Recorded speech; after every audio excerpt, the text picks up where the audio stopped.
get this thing on the road, so we've got something to.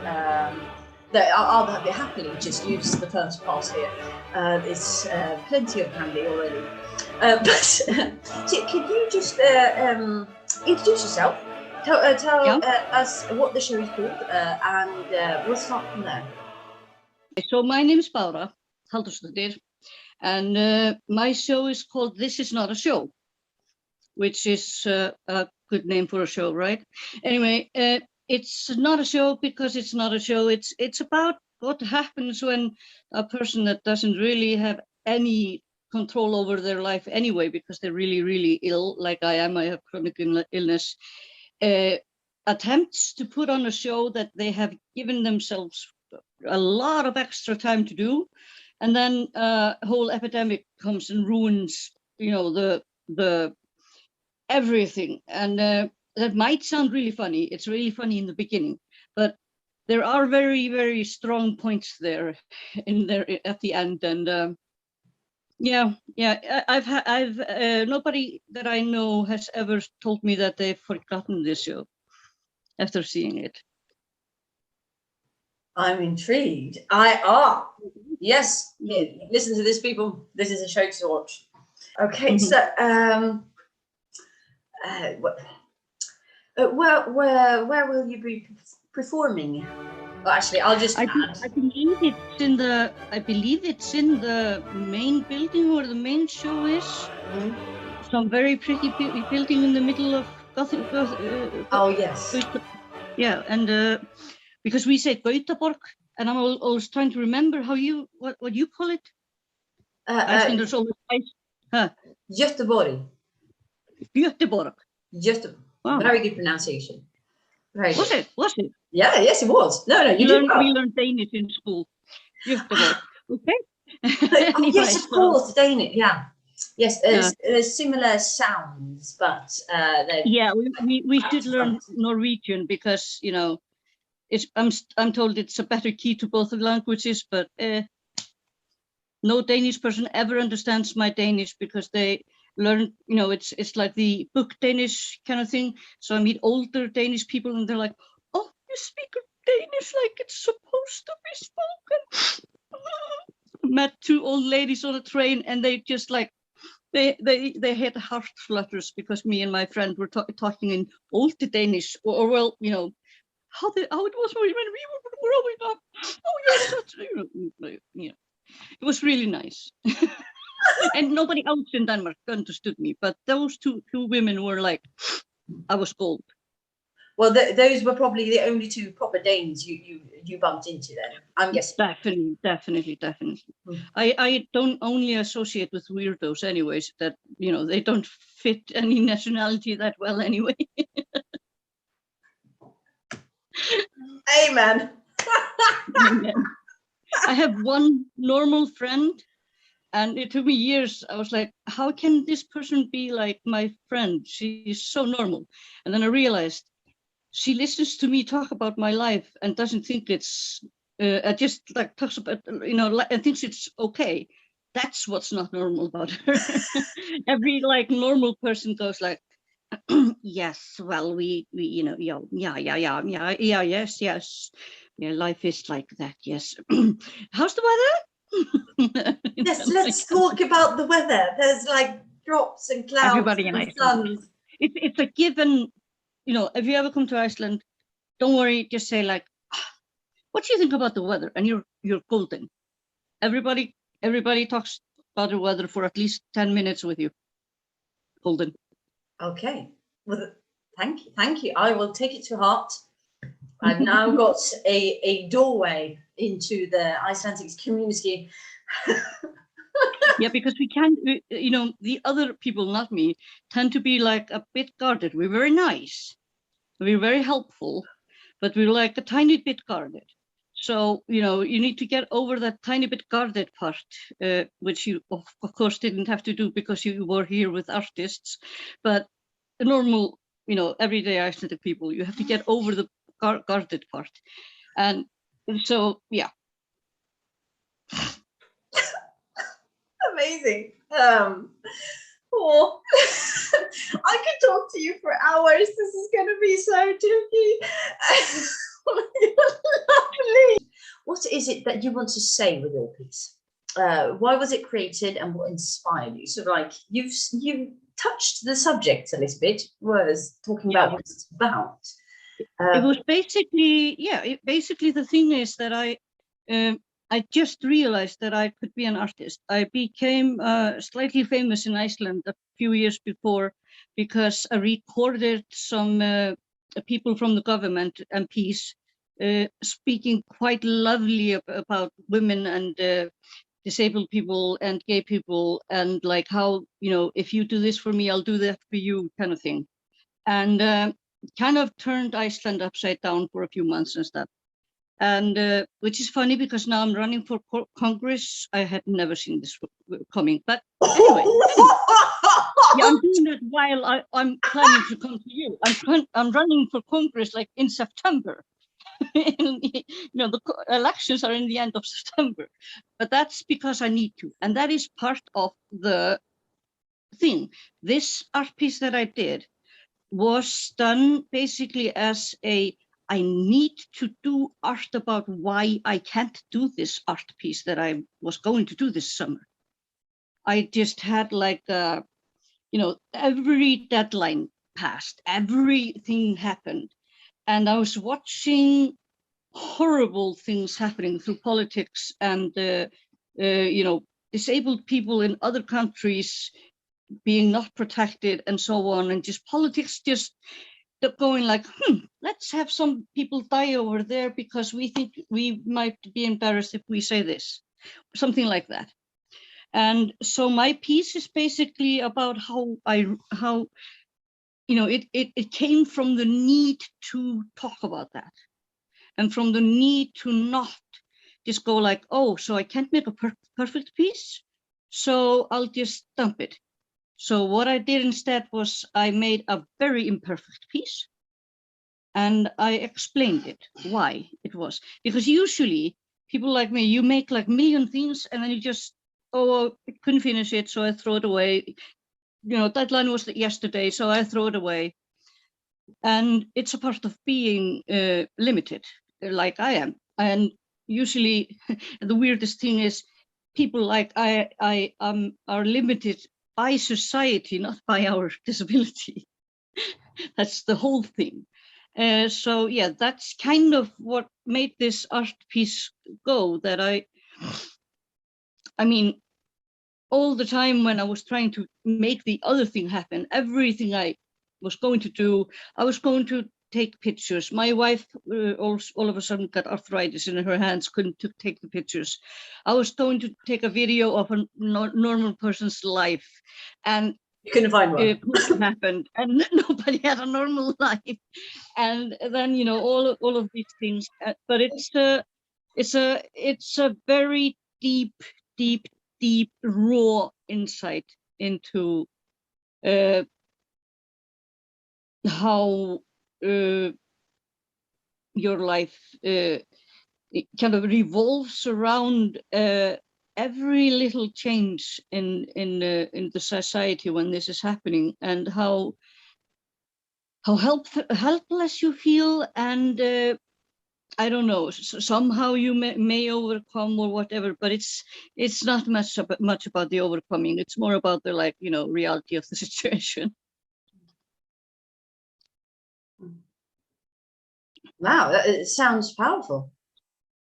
It is, and it's or like, powerless in a way. Yeah, it's powerful in its powerlessness. I think that's the thing. It's very raw. It's very, it's very, you know, I have this tendency to let people kind of like, you know, look inside my, you know, innards and like, here is the heart, and, you know, and here is the okay, let's close this up and throw her away. But now we know everything about her.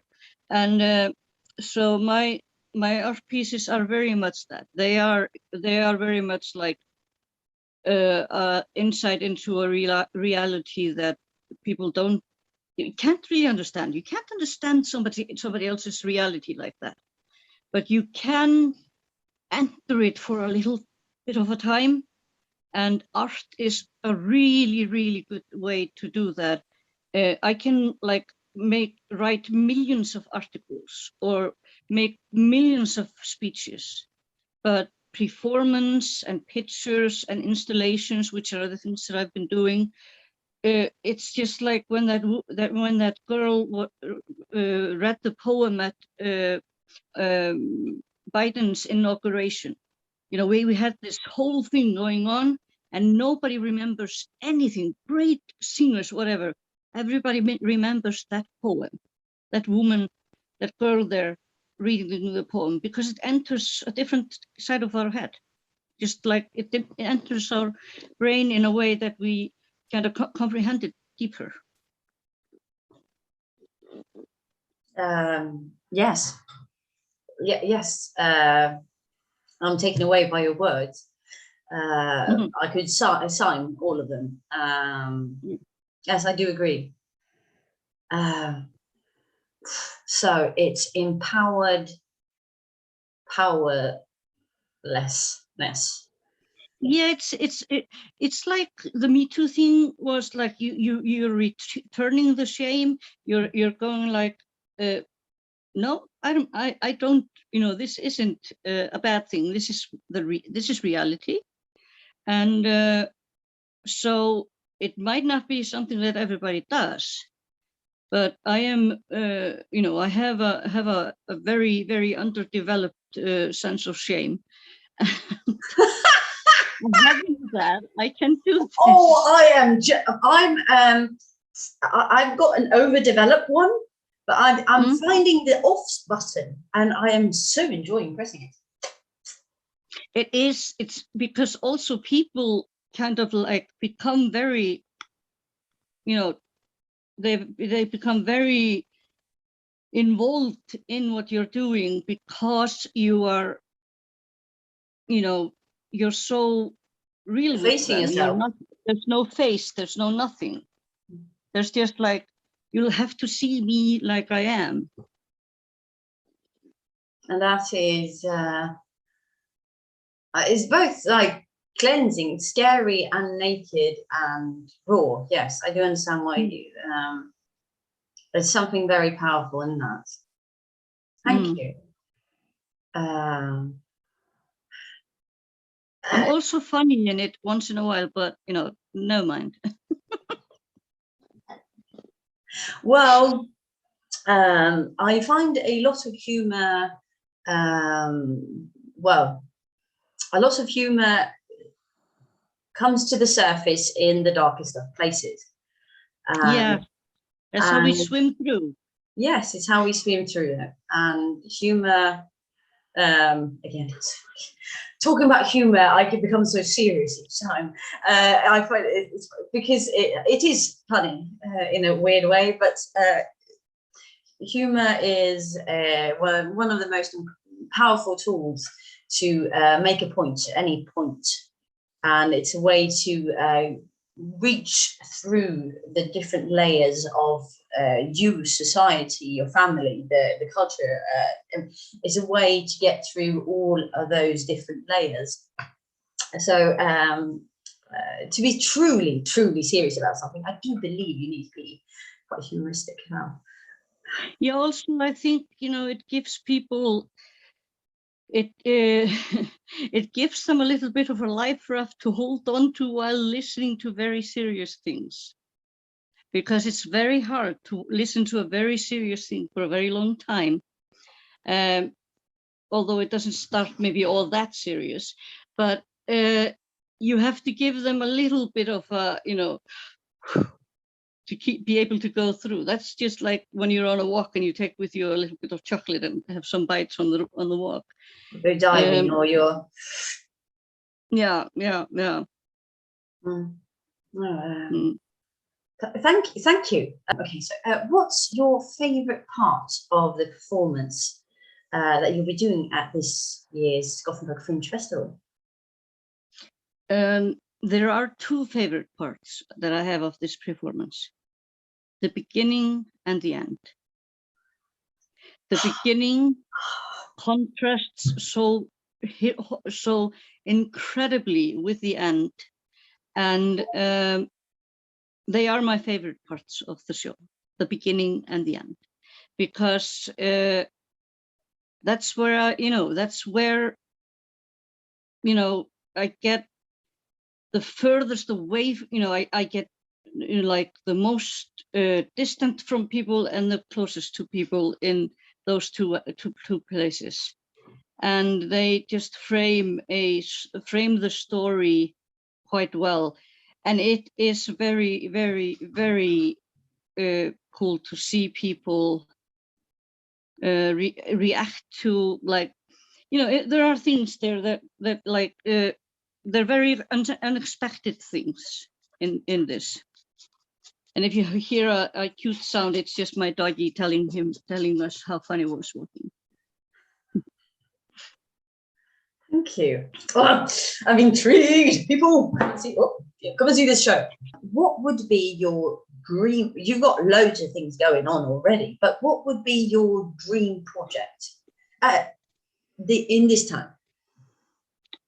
My dream project. Oh God, this is going to be so boring.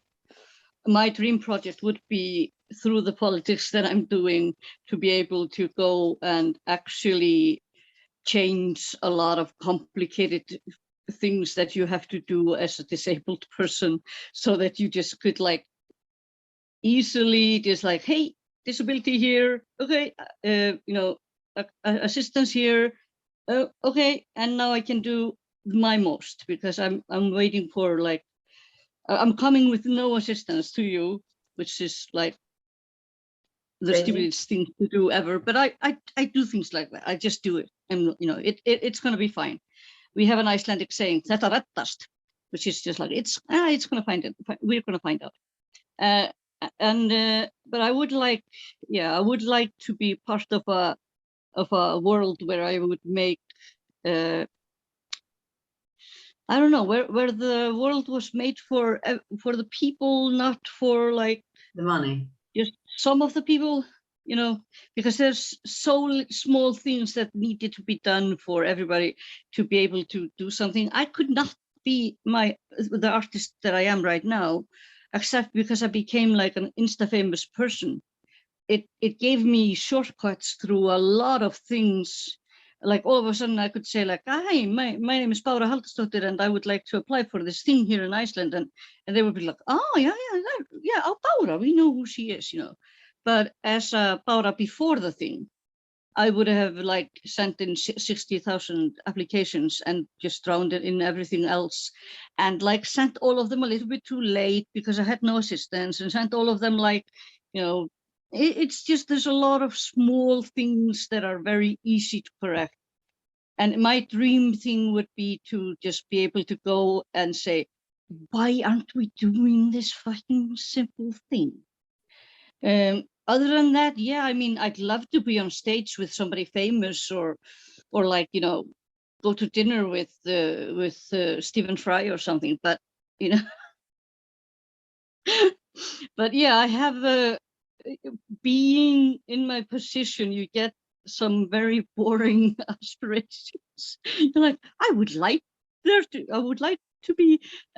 to have a ramp everywhere I go. I would like that everybody would understand this invisible disabilities. I would like to be able to say, hey, it's just weird things that, overtake your life. But, luckily I am a very, very, very positive person at heart. And so yeah, I get very depressed for like a tiny bit of time, and then I just go like and do something else. If that answers your question. I think it does in a lot of ways. Yes, and I didn't think it was a boring answer. I do totally understand what you're talking about. Yeah, even though I don't feel like going into politics. There is a few. Yes, I would like to give the school system a go.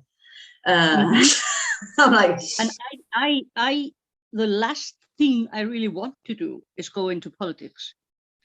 I'm in activism and politics in pure self-defense.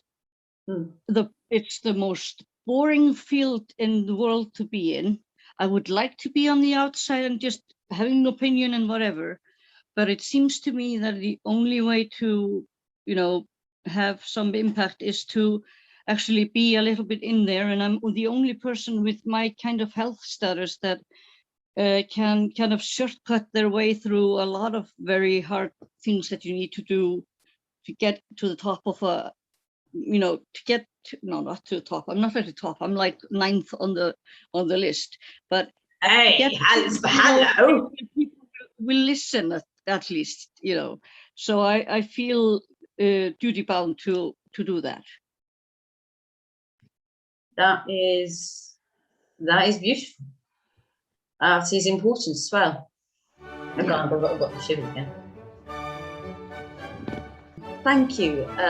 Thank you for this lovely conversation. I look forward to seeing you at the Fringe.